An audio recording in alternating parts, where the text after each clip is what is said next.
Hi, this is Cindy Landesman, and this is going to be a class about Passover, and in particular about the steps of the Seder of Passover.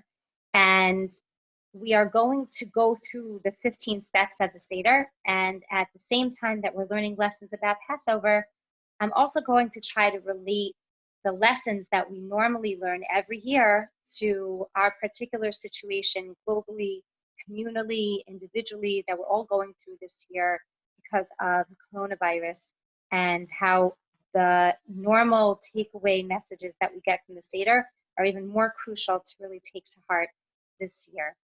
So Passover always occurs on the 15th day of the Hebrew month of Nisan, and there are 15 steps in the Seder, and that's no coincidence because the 15th of every Hebrew month is a full moon. And so if you go out of your Seder and you go outside and it's a clear sky, you will see that it's a full moon always. And the message of a full moon is something that is complete, something that is whole. And the idea of the Seder is that if you go through it properly and mindfully, I'm really thinking about each step and taking to heart its messages, you will come out a more complete and a more whole person. And specifically this year, when I think that we all need messages of strength and hope and like deep understanding and trying to learn from what we're going through, then the Seder is even more important and even more crucial. Those lessons and those messages, taking them to heart and incorporating them into our lives. So Pesach in general, Passover, is the holiday of freedom. And there's a lot that we in general need to free ourselves from in our lives. And it's interesting because this year we can feel as we approach Passover that we are less free than we usually are.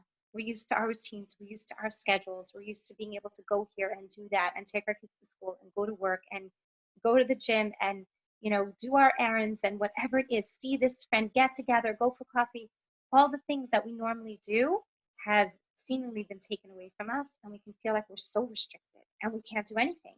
And then yet we're approaching this holiday of freedom, and how does that work?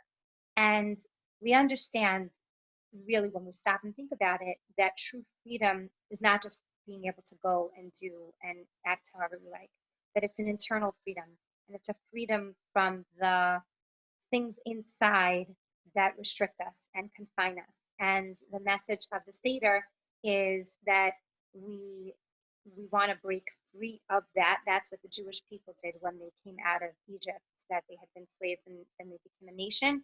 And it's a message that we can really relate to every year when we think about it and we learn about it. So let's go. So the Seder starts off with Kaddish, and Kaddish is Kiddush, where we say Kiddush on the first cup of wine. And some Kaddish is related, the word is related to something Kadosh, which is holy. Usually when we think about holy, we think about something out there, intangible, unrelatable.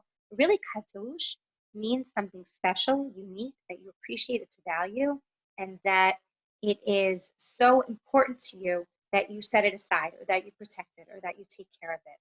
And it's not just with objects, it's also with people. And the relationships that we have in our lives and the people that are in our lives are kadosh to us. They're special to us. And a lot of times when we speak about relationships, we think about the other person and we don't necessarily value what we bring to the relationship. And particularly this year in our situation, we can understand the value of all those relationships that we have in our lives and how people are missing us. They're missing us, whether it's greeting the secretary when you drop off your kid in school in the morning or whoever you drop them off to, or whether it's saying hello to the people that you work out with in the gym, or it's your coworkers. They miss seeing you. They miss your smile. They miss your greeting.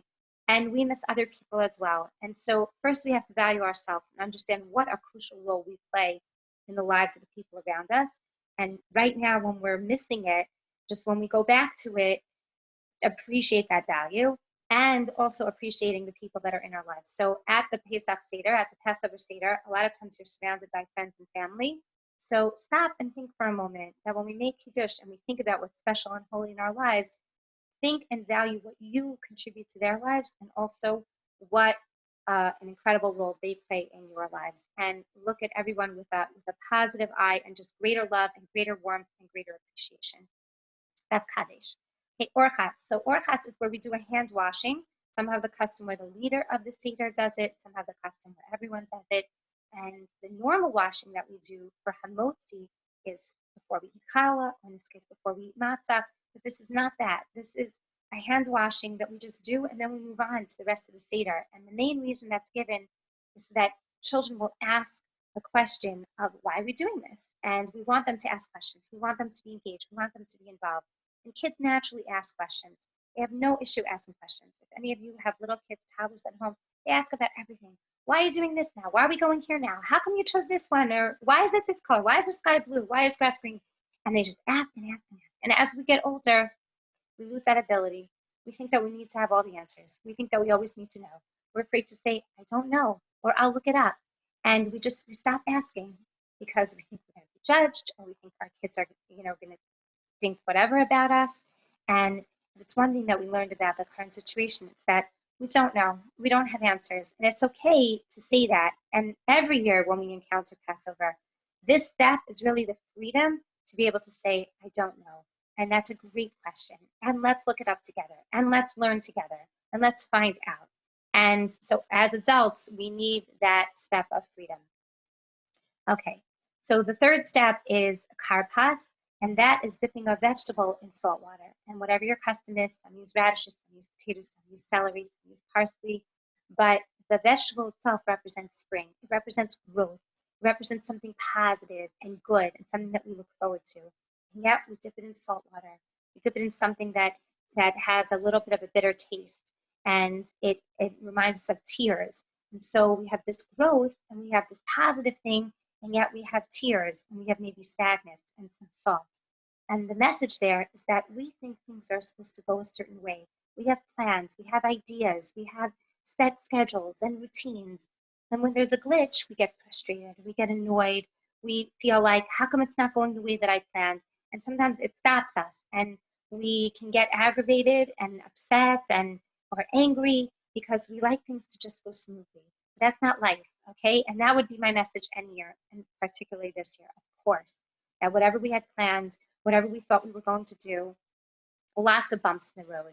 And we were supposed to spend Pesach in Israel, and obviously we're not going to do that now. And we had to reschedule everything, rearrange everything. We still have to work on the tickets, but we had to, completely shift our perspective without getting upset. Who are we going to get upset at, But life is always like that whatever it is, wherever you're going, whatever you're doing, the good things that you have, most likely they're not going to go 100% smoothly. And it's up to you what you're going to focus on, the thing that didn't go smoothly or the fact that most of it did, And in this case, okay, so we can't go to Israel for Passover, but we're going to be home with our family, and we have our health, and thank God, obviously that's never to be taken for granted, but particularly this year.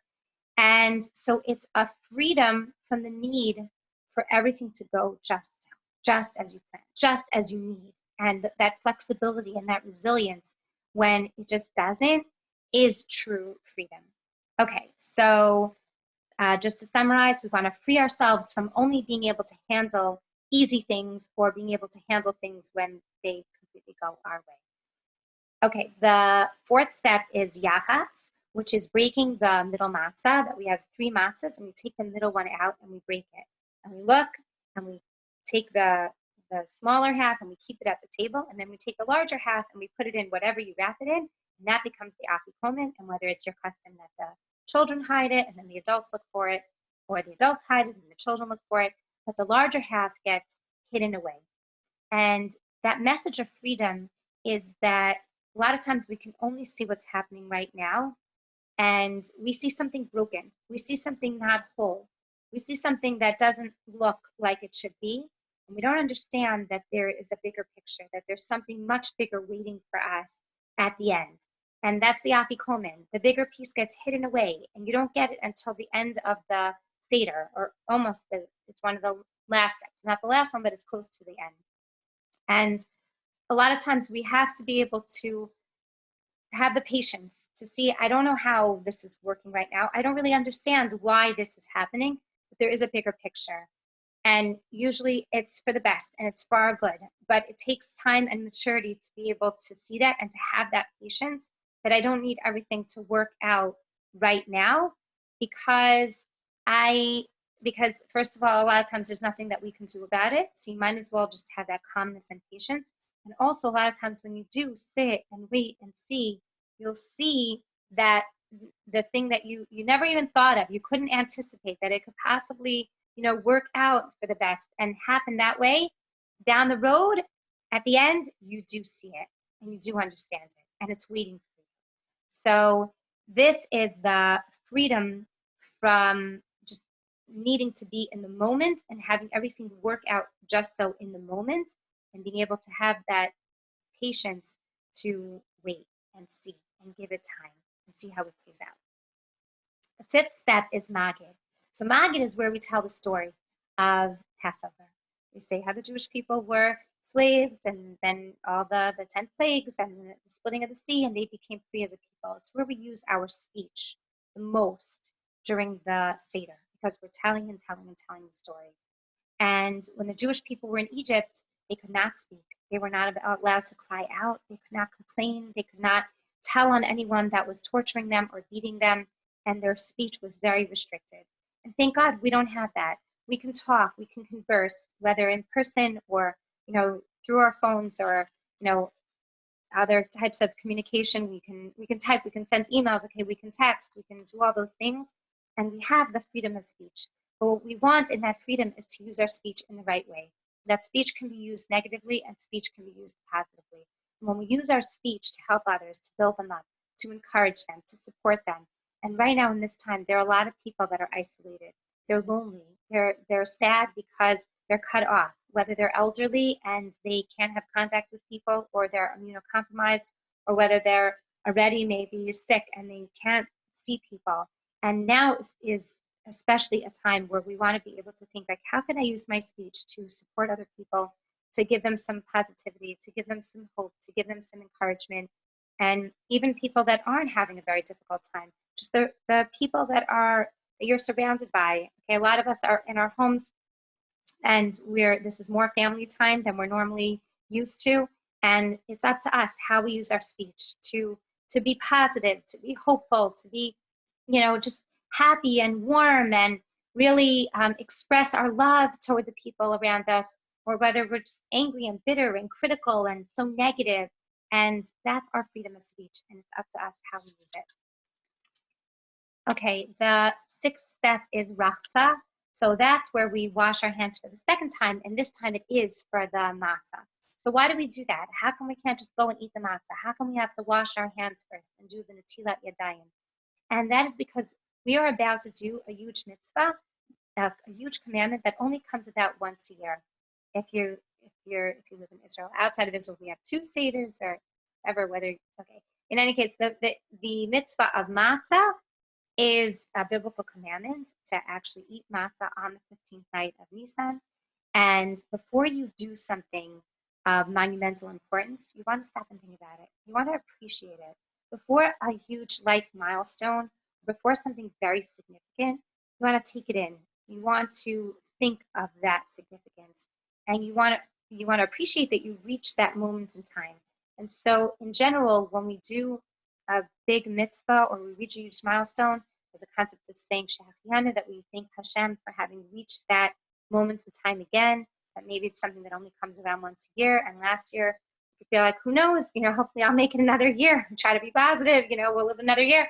But when we do reach that year, we say, well, thank God that I am around again to do it. So when we wash our hands, it's like readying our hands. It's preparing ourselves both physically and emotionally and mentally, that we appreciate being able to be around again, have Passover, have the Seder, be with our family and friends, whoever you're surrounded with this year, and be able to do something important. And so it's a freedom from just rushing into things and doing them quickly and doing them not thinking about them. And a lot of times that is a big part of our lives. We just go from thing to thing to thing, and we don't stop and think. And now Passover is always in the springtime. things are budding, things are blooming. And I just went on a hike today with my kids, and my 3-year-old was pointing out, all the different flowers and the colored flowers, and she's seeing the world from such a fresh, beautiful perspective and noticing the different colored rocks on the hike. And that's what we want. It's springtime. There, these bees buzzing around, which could be annoying, but they're also gathering the pollen in such an incredible system. And we want to just stop and appreciate our world. And like we said, that we begin with it, the people in our world, but also the incredible things about our world. So the freedom from just rushing and running and being busy. And right now, I think that's what we're being forced to do, is to stop the busyness, and stop the running, and stop the rushing, and stop the just going, and the frenzied nature of life. And it does give us more time to be able to think and be mindful. Motzi is the next step, and that's saying the Hamotzi blessing. And we thank God for bringing forth bread from the ground. The bracha is Hamotzi lecha min haaretz, even though what grows from the ground is not bread, it's wheat. And we make it into bread. But what are we expressing is that we can't do it. We can't just buy the flour and add the water and make bread in general. Matzah you buy ready-made, but we can't do it without the help of a chain of people, and it comes back to the wheat that grew from the ground, which is just a gift of God, that a seed is planted in the ground and it sprouts and sprouts and sprouts until there's wheat. But think about how many people were involved in that process. And I think right now also that's something that we have such an appreciation for, how much we need each other, how interconnected we are.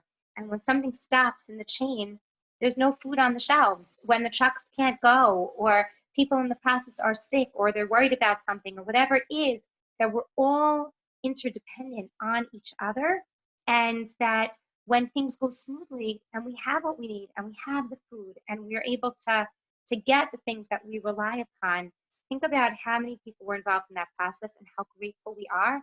And ultimately, at the end of the day, the raw materials came from God, they came from Hashem, and we thank Him. So every year we do that at the Seder, but specifically this year, when we have what we need and we have the food that we need, think how it got there and how we were able to acquire it, and just be filled with gratitude for every step of that process. Matzah. So matzah has many dimensions to it, which is why it's such a key part of Passover and part of the Seder. So I'm going to mention just two. So one freedom dimension is that matzah is just straightforward. It doesn't have the empty air, that puffed up air that bread normally has. And matzah doesn't have a need to impress anyone. It is what it is. It's just flour and water. It's made flat. It stays flat, and that's it. And I think that's also something that we can take to heart right now, what's going on, that, when you don't see people and you don't need to, go out there, and you're not going to work, maybe you're working from home, but not seeing people in the regular way, that it's a reminder of a humility, just like the matzah, that maybe that first of all, we don't need to look the same way to, impress everyone, dress the same way. No one's seeing you anyway. And a lot of times there's that pressure to certain shoes, a certain purse, a certain, clothing, whatever it is. And right now that's taken away from us. So it's just a good back to the basics. And then also the humility of the matzah, that it just is what it is, and it doesn't need to, be important and puffed up. And right now with what's going on, it's very humbling. It's very humbling how little control we have over our situation. We don't know how long this is all going to last, etc. And humility is it's hard, but it's also a good thing for us, because a lot of times we don't have control. We just think we do, and then there's a pressure on us to fix things, to take care of them, etc. And obviously, you can't just sit back in life and not do anything. But it's good to have a reminder that that there's only so much that we can do. That we're human beings and we're limited. And again, back to the idea that we all need each other. Matzah also represents acting quickly. That matzah has to be made within 18 minutes of when the water hits the flour. And that's how it becomes matzah, that you act on it right now. And the message there is that there are a lot of times things that hold us back from making certain phone calls to people, from doing things in the community, because we feel like, I don't know, I have time, I'm not ready for it, or I'll do it when I can, and you think that you have all this time. And I know personally right now, we went around our Shabbat table this week and we asked each person in the family what a takeaway lesson it has been for them going through this past week of the kind of isolation and not being able to do their regular things. And I said, for me, it was a bit the sadness of opportunities that I thought I always just have that I can count on, that I see now are not there. So whether it's I'm a teacher, an administrator in school, whether it's with students that I, say, oh, you know what, I have to speak to this one, I have to meet with that one. Yeah, I'll do it next week, or we have to really have that conversation. I want to hear how she's doing. Yeah, I have time, okay? Or whether it is in my life, like there's an elderly person that I always want to go and visit, and I just do not get to her enough. And I did go with my kids on Purim, but she wanted us to stay longer. And I said, you know what, maybe in a week or two we'll come back. And I thought, oh, those opportunities are always there. Whatever it is in our lives that we think, or my kid's teacher that a lot of times I have in mind to bring them a thank you just out of nowhere, not because it's a holiday, not because it's Teacher Appreciation Week. And I think like, oh, you know what? I'm so busy. I'll get to it next week. I'll bring it to them next week. And right now, I can't do that. I'm not seeing my kids' teachers. I'm not seeing my students. I can ask them how they're doing, over the phone, but it's not the same as in person. I can't go visit this elderly person with my kids now for a while. I don't know how long. And Matzah reminds us it's a freedom from pushing things off. I'm saying unless it's the ideal circumstances and everything is just as I need, that's when I'll do it. That in life you really just never know. And we don't want to think, morbidly that we don't have a lot of time and our time is ticking away. But this is just a good reminder that if there's something that you want to do that you feel is important, just do it now. And that's the message of the matzah. So it's the freedom. It's freeing ourselves from a certain type of laziness that makes us miss chances to do good things. Okay, when you see me looking down, I'm just looking down at my notes. Okay, so maror is step number 9, and that's the eating of the maror. And it's not enough just to talk about the bitterness of the slavery. We actually have to do something tangible to remind us how painful their slavery was and to think how they got there to begin with. And the reason why they got there is because of a bias and a prejudice against the Jewish people. And in general, the Egyptians had it against strangers and other nations that had come in, that they devised strategies to enslave them. And in particular, the Jewish people, they were very much biased against them. They thought they were an inferior race. And we know that we've gone through that a lot of times in our history. And it's a reminder to us when we eat the bitter maror, how we need to free ourselves from any kind of bias, any kind of negativity toward any group of people.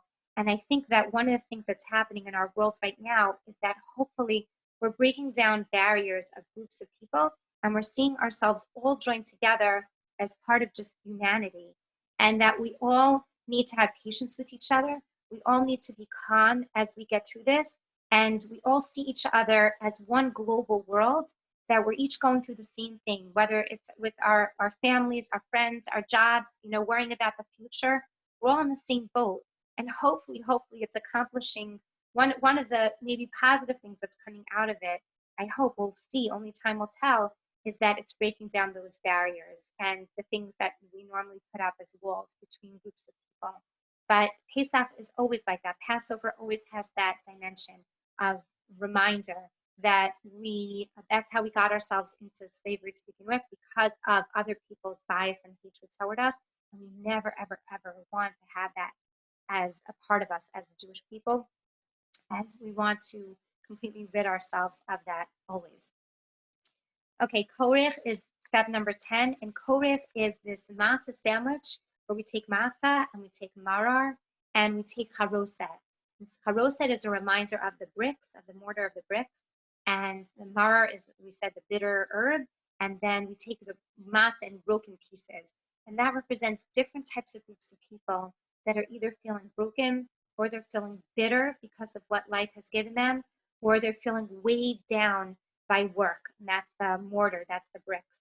And whatever it is that is holding people back or making them feel themselves enslaved by their life, that we want to take all those groups of people together, all the different types of people, and it's a reminder to us that we need to strengthen each other and we need to support each other, because we all have stuff. We all have an aspect of maybe either brokenness or bitterness or feeling weighed down. And especially now, and we all have worries, and we all don't know what's going to be. None of us know. And every person's situation is unique, and yet it's the same. And we need to help each other and come together in whatever way, not physically right now. We can't, see each other and gather in groups of people, but in ways that we just think like who's maybe downtrodden, who's going to go through a hard time. I said before, it would be in speech. That's the freedom of speech. But this is the idea of really uniting and being able to give each other support at this time. That's the matzah sandwich of the broken matzah, of the bitter herb, and of the mortar of the bricks. And so it's freeing ourselves from, normally we shy away from difficult situations or from difficult people or maybe needy people. So it's the freedom from that, the freedom from shying away from difficult situations or people, and figure out how we can help others.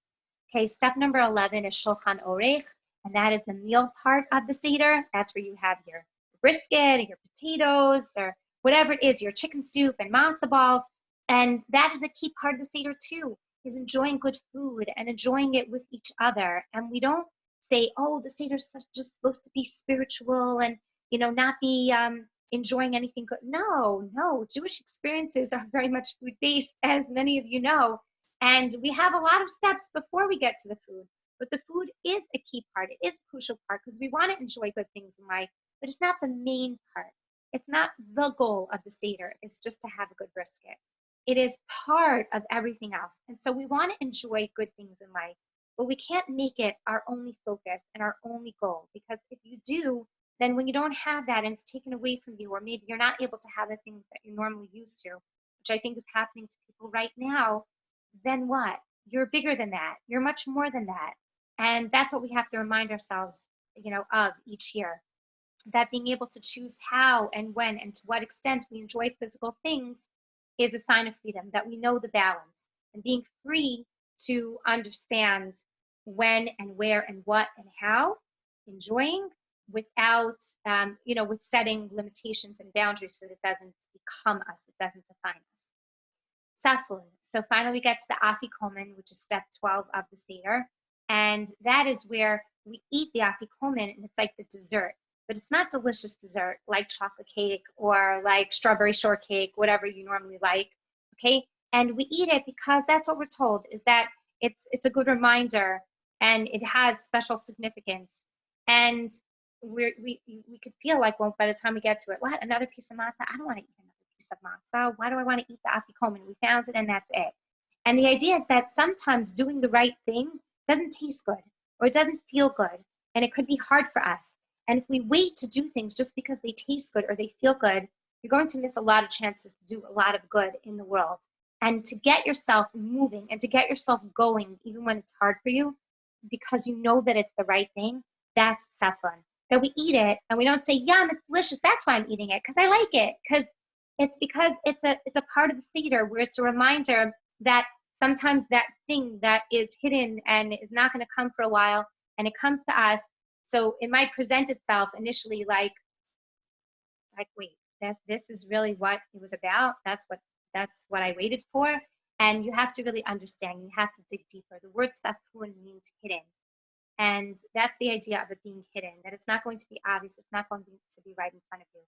But those two things of the hiddenness of the future, you have to kind of dig deep sometimes to see how it was good. And also to get yourself to do the right thing, even when it doesn't feel good or you're not in the mood for it right now. Okay, Barech, which is the Birkat Hamazon part of the Seder, and that is gratitude. Gratitude for what we have, gratitude for what we've experienced so far in the Seder, gratitude for the food, and gratitude for the matzah, and gratitude for the wine.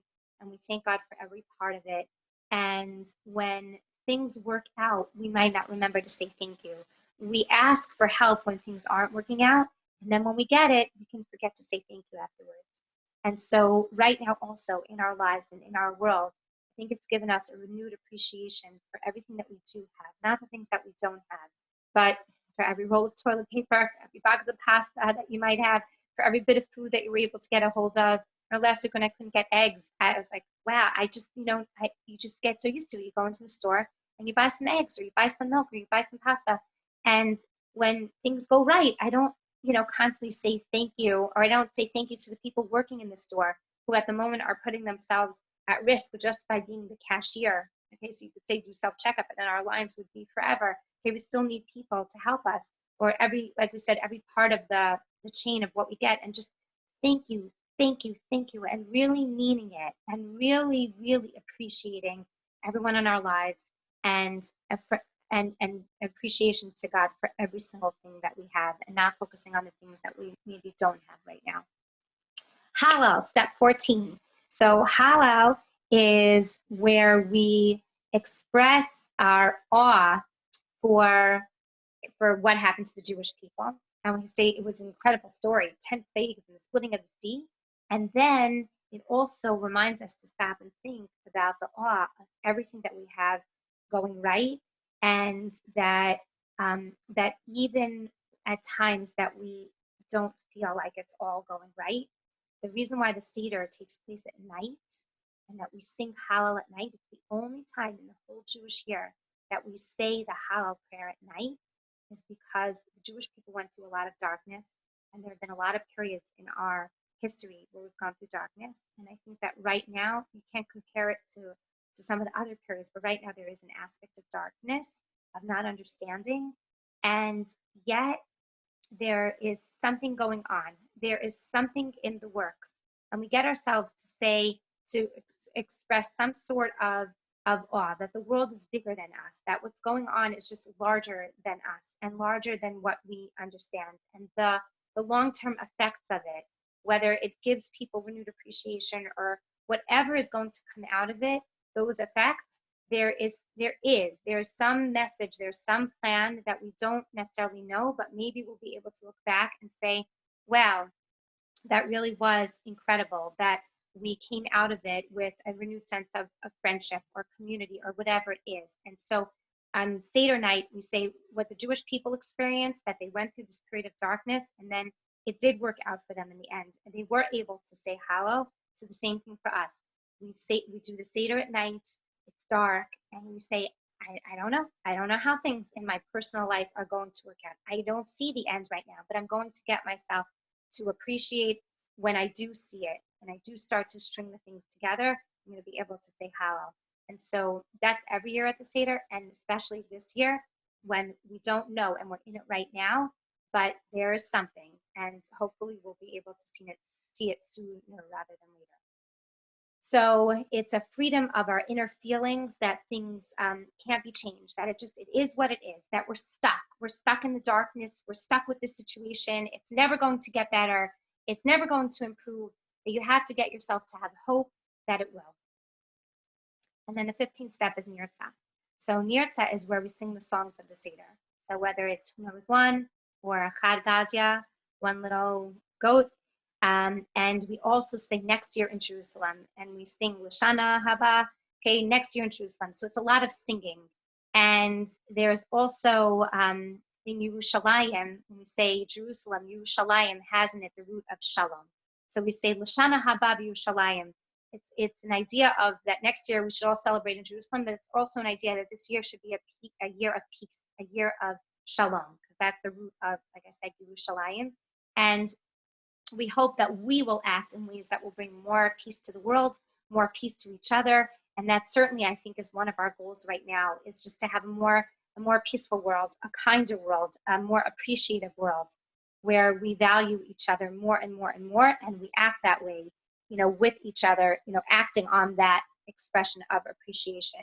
And we sing at the end of the Seder to emphasize that our goal of everything, our goal of Jewish life, our goal of all the holidays that we have, and our goal in general in our daily lives is to have joy, is to have happiness, in Hebrew simcha, to have lives that are filled with a reason to sing. And that's why we end up on singing, because that's what we want our children to feel, that is what Judaism is. Judaism is a source of joy, and all the things that we do and the foods that we eat and the symbols and everything should be a source of wanting to just sing and be happy and feel like we have the most incredible messages and values and lessons to share with each other and to share with the world.